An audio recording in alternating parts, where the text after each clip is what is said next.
मैं एक गल दसदा जावां खास तौर ते लहंदे पंजाब नूं कि ना गुरु नानक साहिब जी की जिन्नी भी बाणी इकट्ठी की है, खास तौर ते बाबा फरीद जी की बाणी जिस वेले इकट्ठे करन गए सी ते उस वेले किसी एक सोर्स तो नहीं लिया सी, वख-वख सोर्सां तो वो बाबा फरीद जी के श्लोक इकट्ठे किए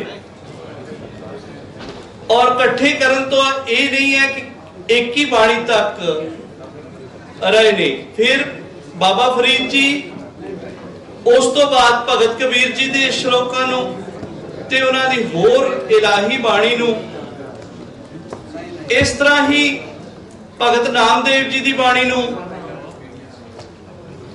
भगत गुरदास जी की बाणी नूं उन्होंने एक किस्म का इकट्ठा किया। उस अदब नूं उस वेले इकट्ठा करना बहुत जरूरी सी।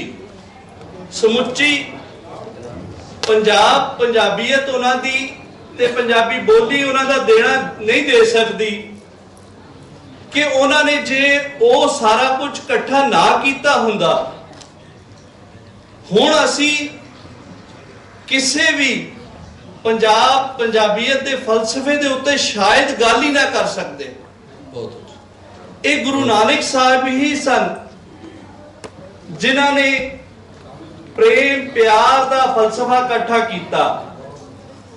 ये नहीं वेख्या कि बाबा फरीद जी मुसलमान सन, ये नहीं वेख्या कि भगत कबीर जी हिंदू सन या किसी होर जाति दे सन, बल्कि सारा वसेब सारी रहतल दे विचों ये फलसफा इकट्ठा करके अजोके समाज नूं देण दा मतलब ही यही सी कि इस इलाही फलसफे दे उत्ते चलना बहुत जरूरी है। जिस वेले उन्होंने बेशक अवतार धारिया ननकाना साहब दे विच, पर करतारपुर दुनिया की वो पहली पंजाबी यूनिवर्सिटी है जिथे जाके उन्होंने उस इलाही बाणी का जड़ा अमली तौर पर चलना जड़ा है वो सिखाया है।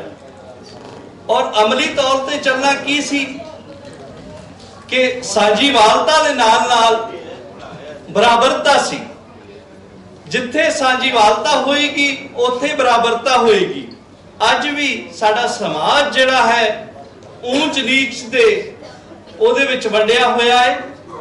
मैं सिर्फ एक गुरबाणी दी तुक दा दसदा जावां कि गुरु साहब का फरमान है, नीचा अंदर नीच जात, नीचा अंदर नीच जात, नीची हूं अत नीच, नानक तिन क्या संग साथ, वड्या स्यों क्या रीस।